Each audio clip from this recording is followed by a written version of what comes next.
क्या आप जानते हैं सुशील कुमार और काला जठेड़ी कैसे एक दूसरे के करीब आए? क्या आप जानते हैं गैंगस्टर की दुनिया में सुशील कुमार कैसे एक जाना पहचाना नाम बन गया?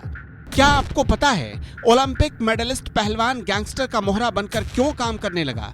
क्या आपको पता है पहलवान और गैंगस्टर की दोस्ती के पीछे टोल का खेल है?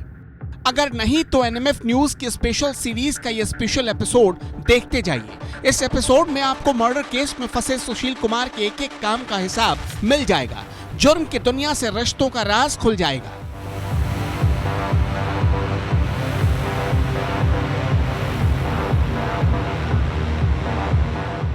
Toll plaza.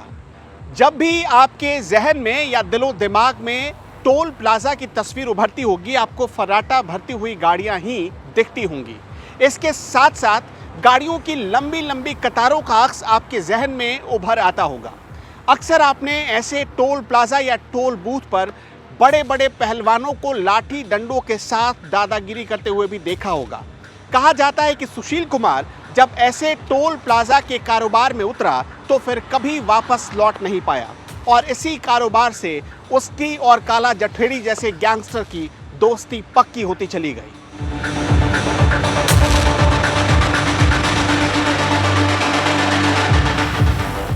जानकार बताते हैं करीब 3 से 4 साल पहले सुशील कुमार को पहलवानी के साथ साथ बिजनेस की दुनिया में भी अपने हाथ पैर फैलाने का ख्याल आया। सुशील कुमार को उसके करीबियों ने समझाया कि टोल प्लाजा की ठेकेदारी का टेंडर हासिल कर लिया जाए क्योंकि इसमें मोटा पैसा आता है। सुशील कुमार को भी आइडिया जच गया। फिर क्या था, सुशील कुमार ने अपने नेटवर्क और पहुंच का फायदा उठाते हुए एक बड़ी कंपनी से नॉर्थ इंडिया के सभी टोल प्लाजा पर टैक्स वसूलने का ठेका ले लिया। सुशील कुमार को जब नॉर्थ इंडिया का टोल प्लाजा का ठेका मिला तो कहा जाता है कि काला जठेड़ी समेत कई गैंगस्टर एक्टिव हो गए। काला जठेड़ी समेत इन गैंगस्टर का काम होता है टोल प्लाजा के मालिकों से अवैध वसूली करना और टोल बूथ से अपने अवैध शराब से लदे ट्रकों को बिना रोक टोक के निकलवाना।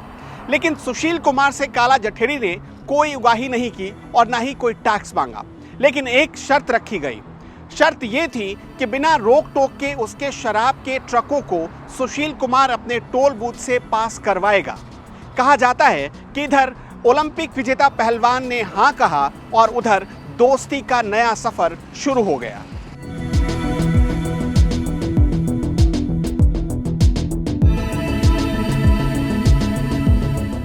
रिपोर्ट्स बताती हैं कि काला जठेड़ी और सुशील कुमार की दोस्ती का यह सफर सिर्फ टोल प्लाजा तक नहीं रुका। सुशील कुमार खुद काला के बाकी इलीगल कामों में भी उसकी डायरेक्टली इनडायरेक्टली मदद करने लगा। इसमें कुछ काम बड़ी बड़ी डिस्प्यूटेड प्रॉपर्टी डीलिंग के भी थे और कुछ काम सीधे सीधे एक्सटॉर्शन से जुड़े थे।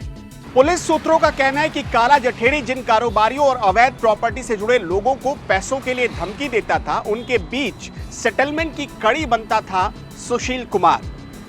जैसे जैसे इन्वेस्टिगेशन आगे बढ़ रही है, जानकारी मिल रही है कि सुशील के लोग काला जठेड़ी से सताए कारोबारियों को पहले फोन करते थे, फिर उन्हें ऑफर देते थे और कहा जाता है कि लमसम अमाउंट में डील फाइनल करवा दी जाती थी। जैसे जैसे डील फाइनल होती थी, दोस्ती और पक्की होती चली जाती थी।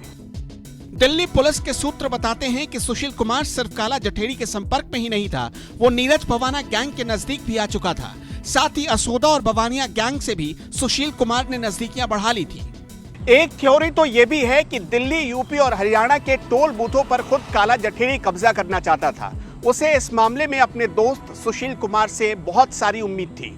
जानकार मानते हैं कि सुशील कुमार ने इस मामले में गैंगस्टर की कोई भी मदद करने से इनकार कर दिया और यहीं से करीब 2 महीने पहले काला जठेड़ी और सुशील कुमार के रास्ते अलग अलग हो गए और यहीं से सुशील कुमार के बुरे दिनों की शुरुआत हो गई।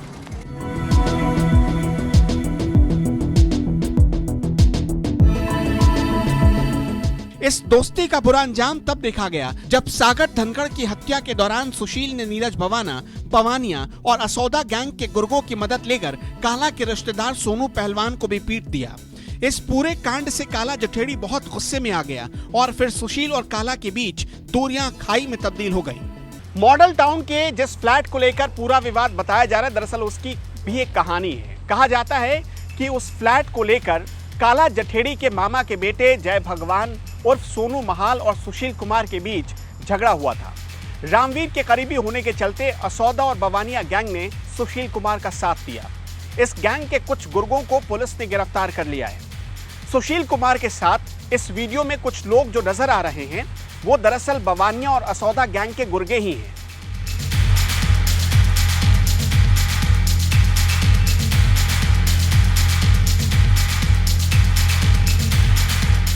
आपको यह भी जानना चाहिए कि गैंगस्टर काला जठेड़ी और लॉरेंस बिश्नोई एक टीम बनाकर काम करते हैं और इनके गैंग में कम से कम 500 बदमाश पूरे देश में फैले हुए हैं और काला विदेश में बैठकर इन सबको हुक्म देता रहता है कब किसे धमकी देनी है, कब किसका मर्डर करना है, कब किसे किडनैप करना है।